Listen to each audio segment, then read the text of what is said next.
So today we are going to look at what happens when two knights are there. Okay, we have already last course itself in L3 we covered two bishops checkmating. Right, it is also there in the current course. There is a section which I have not covered because it is a repetition. You are supposed to study it, but there is a very simple technique by which two bishops can checkmate. And then last 2 weeks we spent in looking at how a knight and a bishop can checkmate. Right. So now we are starting. The next thing is what happens when there are two knights.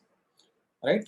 Points wise, it adds up to more than a rook. Right. Two knights are equal to 6 points. Right. Same as bishop, and bishop seem to be checkmating very easily, or a bishop and knight with some difficulty. But what happens is when there are two knights, there is no forced way that you can checkmate the opponent's king just with two knights. If you have just two knights, okay, and we'll see it why. Okay, so it is one thing is that to know it doesn't, but it is also important to know why, because there is a lot of there is a principle involved there, and it also comes not only in these but in other end games also. So you should know why. Okay, so that is what we are going to study. So let us look at it. Let us take a position where the king is already on the edge of the board, pretty much close to the corner. Okay, because that is the only place you will be able to checkmate him, right? So so he's right, but we'll see it. Why does stalemate comes in? Okay, so let us see. So already the king is in the worst possible position, black king. He has got only two moves, a8 and b8. Okay, everything else is out of bounds for him. Now can we press him further? Right, so look at this position carefully. Okay, one knight is covering d8 and c7, the other knight is covering c8 and b7, and king is covering a7. Right, so there is no way for the king to escape. Right, so what is the first attempt? Let us look at it. First attempt, knight goes to c7 is a stalemate, right? Because king is not in check and you are denying him the a8 square. So knight cannot go to c7. Okay, what if king? Okay, let us look at the other option. King is moving and making space for the knights. So what can black king do? Black king can only go to a8. Now knight c7 check. So king comes to b8. Now knight c goes to d5. Okay, so now the black king is still in a prison. Okay, so he cannot escape via c7 now because the knight is still covering. He goes back to a8. Now the other knight comes over.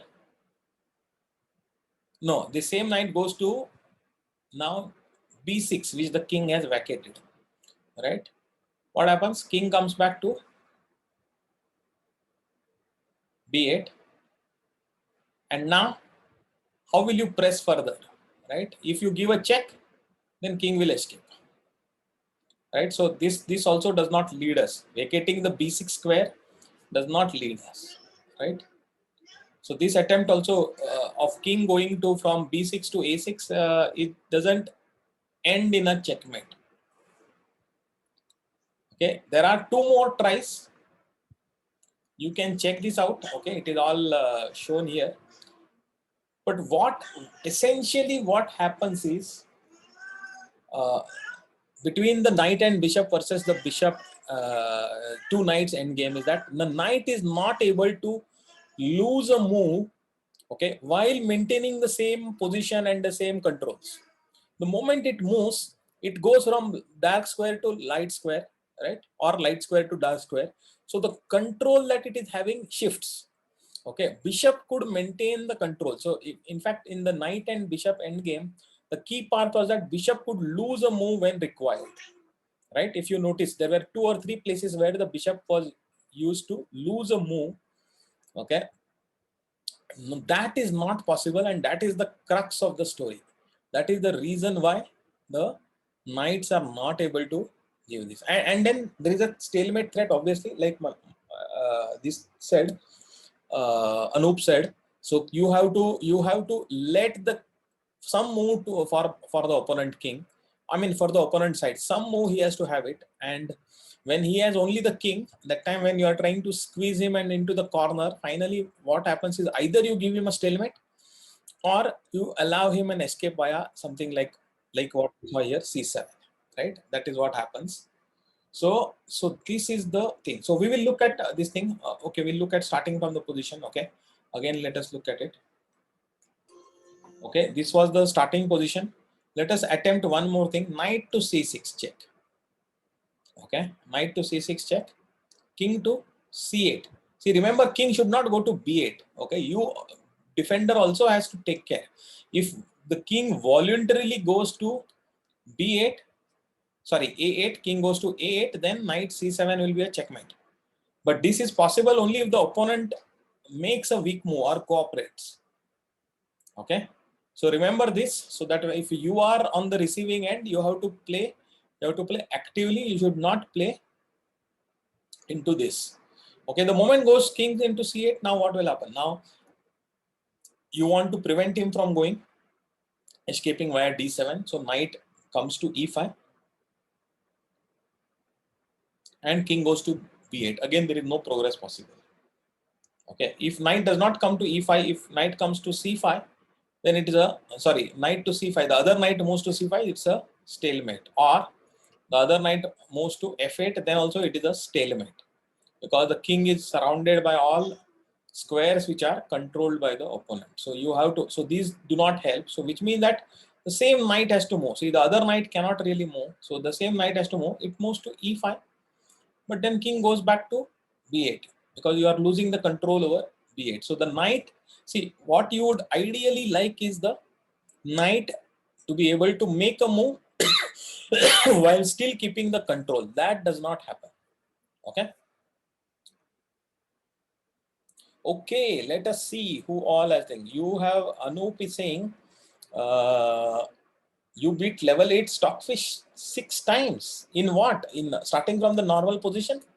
Anup? No, the knight bishop mate. Oh, With knight the bishop. knight bishop Okay, mate. okay. Knight bishop mate, if you are able to do it against stockfish at level 8, that means you have fully understood it. So good, very good. What about others? Have others practiced it with the stockfish, the knight and bishop endgame? Put it on the chat who all have done it.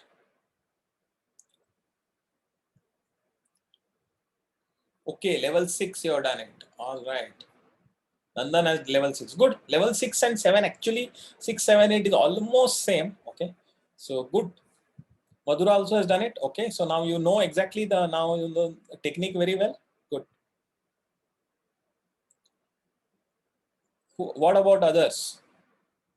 So Anup, Srushti also done it. Okay. Good. Very good. Ansh, I'm sure Ansh has also done it. No, Tejas, you have to start with the level and keep increasing the level. At least till you reach level 6 or level 7 of stockfish. You have to be able to make it. Okay, because the earlier levels, level 1, 2 and all, they will cooperate with you. But as you go to 5, 6, 7, then they will be. Yeah, I think if you are very confident, you can start with 8 also, no problem. I think Anup had studied this extensively. So Anup knows this very well. I'd seen it. So good. All right. So now let us look at the next thing. Now what happens is, yeah, so here what we are showing is, now it is the white king is defending and black is attacking. Again, the two knights are there and the white, black king is there. So now king has been forced to only 3 squares, f1, g1 and h1 here, right? So out of that also, let us see what happens. If, let us see whether you are able to do something different here, because the knight's position is different. So what if you approach with the king? King comes to e1. Now f1 square is taken away. Now black king will be, sorry, white king will be only going for g1 or h1. Right now he's on g1, so he goes to h1. Right? Now you come to e3. The moment you come to e3, now king is able to go to h2. Okay. If you go and give a check again, okay, so this way you have still controlled. So now can you see the knights, the way they are placed? They are controlling h2, g2, h3, g3, all those squares. So king has to drop back. King has to drop back. king will drop back to where? He will drop back as much as possible to g1, right? King will drop back to g1. Now king drop back to g1, black king comes and forces the king to go back where? To h1. Okay, so now, so this way basically black has managed to lose a move, not with the knight but with the king. But is it possible now? At least now what can you do? What can you do now? Can you make any progress?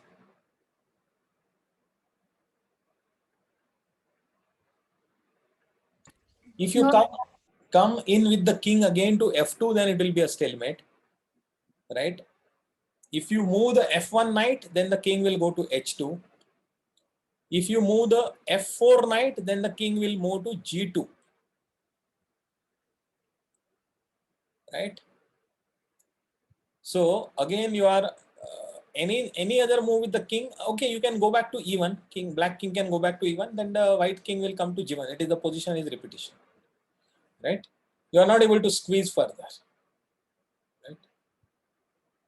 Knight g3. Okay, Nandan is saying knight g3 check. Knight g3, king, not king g1. Knight g3, king will come to h2. Okay, king will come to h2. And even if you go to knight to g3 check, even if king goes to g1, knight h3 check, king will come to g2 again, right? And then one of the knights will have to perish actually, because your two knights will be on g3 and h3. King is on g2. One of the knight will actually get killed, right? You can't defend it. So anyway, it will become so. Okay, let us try the other thing before the thing. What if the knight itself goes and gives a check? If knight gives a check, king will come up g2. Not, king will not go to f1. Okay, if king goes to f1, then there is a beautiful mating pattern here. Can you see this wonderful pattern? Note it down, because sometimes you may get it. Right? The Knight two knights h2 and the also king. can mate, right, sir? Sorry? Knight h2 can also checkmate, right? Knight h2 will not be checkmate, because king will come to g2. Okay, sir. Okay. So how can king come to oh sir, I see. Yeah. So nothing. So this is something that you should not fall into. Just moving away from the corner is not a mechanical. You have to come at the right thing. King to g2. That is a draw. Okay. After this, you'll. I mean, again you can go back and think, but now the king is escaping anyway. Even if you bring two. So remember these two positions. Both there are some pitfalls, one or two, that the defending king should guard against. And then the other thing is, as long as you guard against that, then there is no checkmate. Okay. At the same time, those same pitfalls you should also know, so that if you are attacking and you may get a point there, the opponent may place some mechanically, there is some chance that you will get it. Right? Okay. Let's go to the next theoretical position. Okay, now what happens when the pawn is there? So the defending king has not just the king, but he has also an extra pawn. What do you think will happen?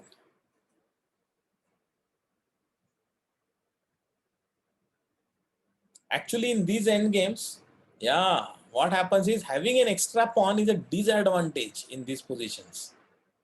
Yeah, depending on where the pawn is, correct. But most of the time, because you have two knights and the king, so they would have blocked the pawn. They would have got it. Unless the pawn is too far advanced, then it's a difficult king. But otherwise, you will not be able to. And actually having the pawn will make black lose forcibly. Okay, and we'll see it. Why? Because the stalemate threat is gone. See, earlier you were trying to squeeze the king, and at some point you come to a position where uh, further trying to squeeze, you are getting into a stalemate position. But now, because the pawn is there, you get extra moves by which the pawn will keep moving, and then you can get to a mating setup. Right? So let us see how this happens. In this set, it is it is like this. So first let knight comes to d5. Okay, boxing in the king, pawn also cannot move. King has to go to a8. Now knight c7, king goes to b8. Knight a6, king goes to a8. See, if the pawn was not there, now you will have to give some move to black at this position. Okay, but because the pawn is still there, now the other knight can move. See, now knight can come to b5, and it is not a stalemate now. So the pawn is forced to move, and now the knight drops back and gives a checkmate to the king. Knight to c7 is a checkmate, right? All this was possible solely because there was a pawn. Otherwise, there is no way that this knight could have moved to b5 without giving a stalemate, right? Remember this extremely well.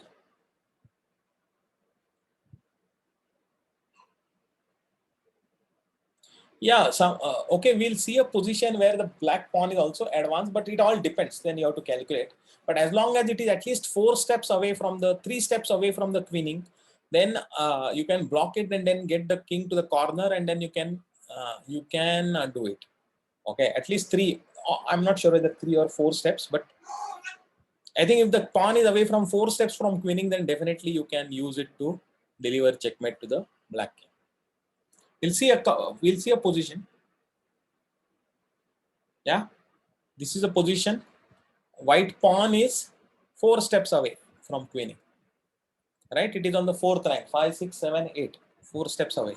Let us see how black maneuvers the knights to deliver the checkmate to the white king. So first is knight comes to b7. Knight comes to b7, forces the king to move down. Then goes to c5. So further boxes him. So king is moved to the corner, right? So king goes to b8. King goes to b8. Fine. Now white king comes to d7. Okay. So see where he has got, you would like him to either to go to a8 or a7. So generally a7 is better. So white king goes to a7 and black king follows. Now the white king is in the prison, right? The familiar prison. There are only 2 squares, a8 and a7. a8 and a7. So he's on a8, a7. So he goes to a8. Okay. So knight to c6. You can do this confidently because the white pawn has got the moves. So pawn will push forward. Knight a4. Let again the pawn push forward. There is no stalemate, and now the knight drops and gives a check.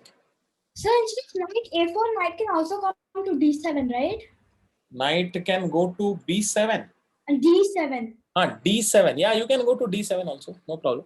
D7 is also possible. Both things are possible. Right?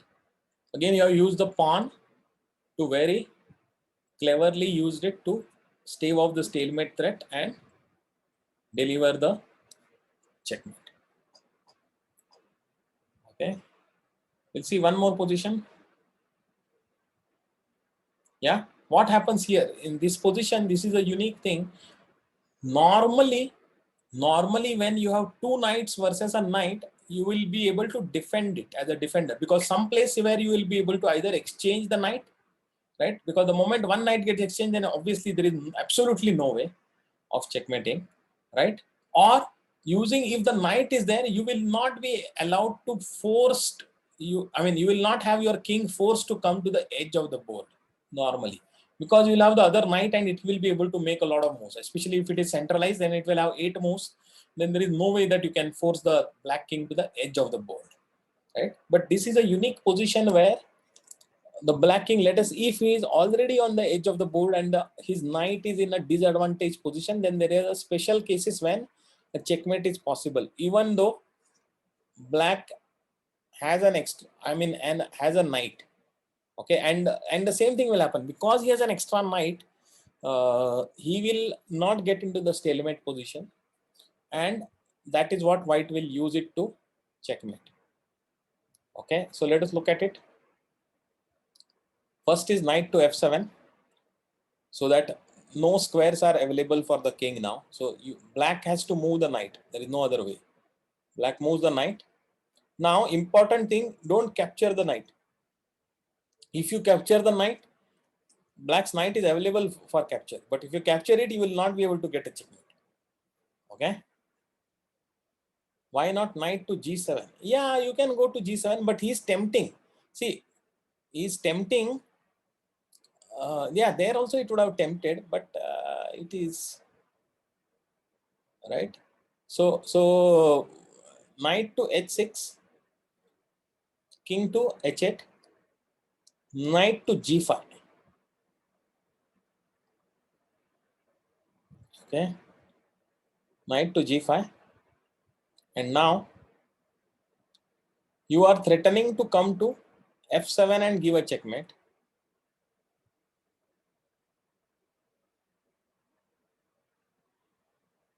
Yeah, f7 and give a checkmate. You could have gone to knight to d8 also. Both the squares you are getting access to the f7.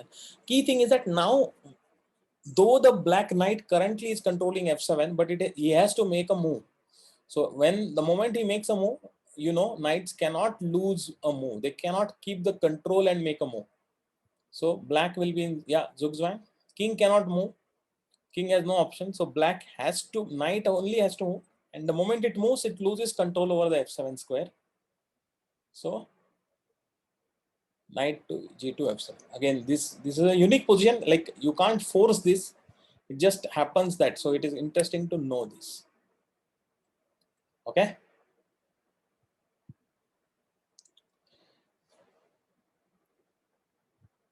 All right. So this was the position. This is about the knights. Okay. We will also cover any questions, anything here. I hope you understood what and why. Why do two knights do not end up checkmating? Right. Very important to know why.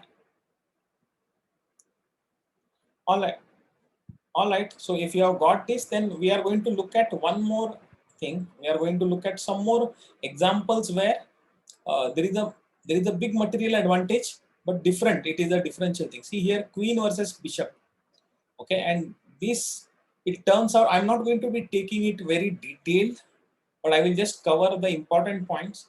See what is the and you can read this because this is available to you, so you can do this. But the key part is that when the queen is against the bishop, right, it can actually, the white queen and the king kind of work around, because the bishop will be only in one colored squares.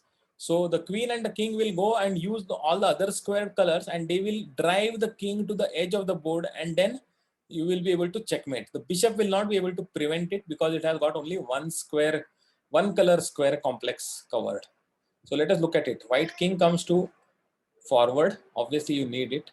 Black king wants to remain as much as possible in center. So black king goes to d5. See, white king will always move on the dark squares because the bishop, black has got a bishop on light squares. So see, it is now checking. You could have also checked from b4. Yeah. No, not from b4. c4 or d4. Yeah. So now king has moved, right? King has moved now. Why not king c4? Okay. If king c4, can you see why not? Can anybody see why not king c4? Sir, it loses the bishop. Yeah, there is a skewer. Queen will go to a6 check and then the skewer, right? Okay, so king has moved back. So black, see, white king moves on the dark squares. Okay.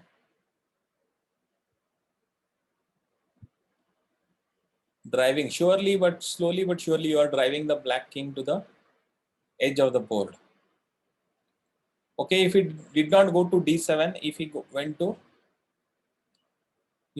c7, sorry, f7, then also queen to h5 will pick up the bishop, right? So you can't go to f7. So king to d7, king to d7, white king approaches further, right? Black just makes a move, but see how the king and the queen are always operating on the dark squares most of the time. I mean, king is necessarily, but the queen is also mostly operating on the dark squares to, oops, what did I do? Okay. So here, king d7. Yeah, after this, king has now been driven to the edge of the board. Now it is time to seal him in, right? You know this move. Now black bishop will try to do something, but really he cannot do it. Now already there is a checkmate forced. So king has to move. Now white king comes along the dark squares. Now it is finished, right? No matter what you do, right? Okay, so this is how you have to do it with the queen versus a bishop. Okay. What if it is queen versus knight? The knight creates a little bit more difficulty. So you have to be careful. You can still follow the same technique, but the knight, because it will alternate between the dark and the light squares. So it is, you cannot have a simple strategy that I will always go along these colored squares and I will push back. No. Plus the knight can have some deadly forks, right? So you have to be careful. Sometimes the fork will not be on the immediate move, but one more check and then the king will move and then again a check and then you will get into a fork. So these kind of things happen. So you have to be careful. Mostly you have to be maintaining that Karpov distance or something like that from the knight, so that you know that in this kind of a position the knight will take 4 moves to give a check, right? So you know immediately the king cannot be checked. So yeah, Anup, I think I had taught it in the level 3. So because you are doing level 3 and level 4 simultaneously, you will get it. There is a Karpov distance, or you can Google on Karpov distance, you will get it. Okay, so the king comes up here, forces back the black king. Now king again goes to g4. See how smartly he is using. Where the knight is there, he is going in the diagonal 2 squares away, because the knight will take a lot of time to give a check. Okay, so the knight goes to g7. Now you use the queen. King goes to g6. Queen c6. So you are forcing the king back. Now there is a place where you allow the check, but you allow it only carefully. Okay. But after this, again you go to the so this is like a second Karpov distance. Okay, the normal Karpov distance is where there are 2 squares in between, right? And then now this is the other one, which is the other side, the short Karpov distance. So again the knight cannot easily check the king. Now you bring in your queen, pushed it to the corner. Now as long as you play it carefully now and don't allow a simple fork, then you will be able to win it. Okay, again one check will come, but it's okay. One check will come, but how you have to, you can't go back to g6. Okay, g6 means again one more check will come and then it may continue. So come to g5, because now it will not be now the knight will not be able to. Now see now what is the position? If king comes to g8, what will happen?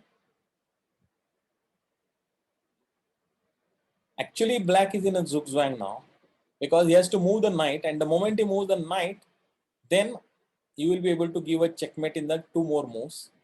But why has he to move the knight? Why he can't move the king? Because double attack.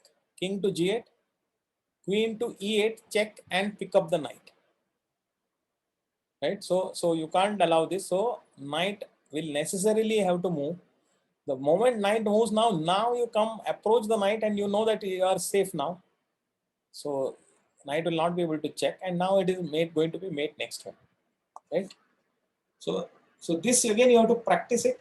I suggest that you practice both the queen and the bishop as well as the queen and the knight. Again, similar way against the engine, stockfish engine on Lichess. Okay.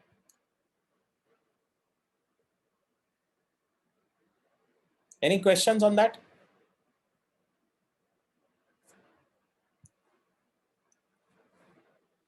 So this is the homework for you for the next week. Practice both of these, okay, till you get it very thing. Because queen and knight slightly you will need to do some practice. Okay, it will not come very easily. Okay. So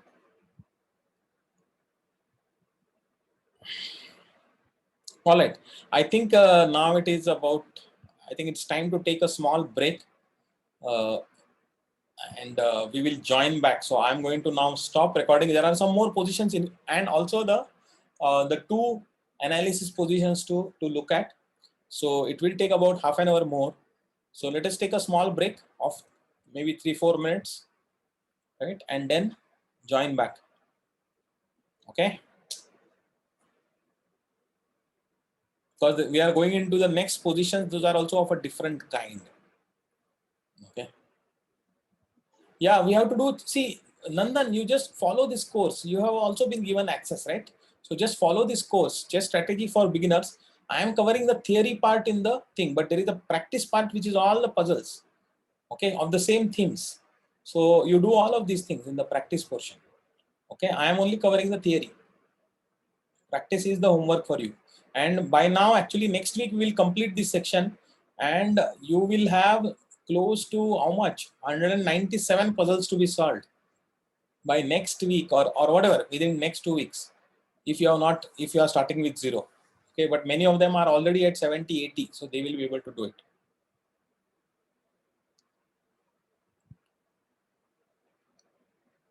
No, Abhinav, no. How to bring the king to the edge of the board, we will not learn. You can try it yourself, but see, it is possible sometimes. It may be possible. You will be able to do it, but not, you will not be able to deliver checkmate. Okay. So, oh, with the opposing colors pawn, no, that we are not going to be doing it so much. Okay. You can practice those kind of positions yourself with the.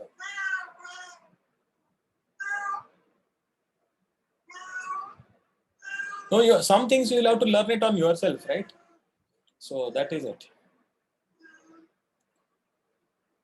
Everything will not be, it is not possible otherwise. It will be it will be like a 15-year course, it will become, right? Everything. So there are a lot of things going forward that you yourself will have to. I will give references, I will give you pointers, maybe I'll give you books that you can also refer to or things, and then you can do it, right? So yeah. All right. So I think that is that. So let me stop.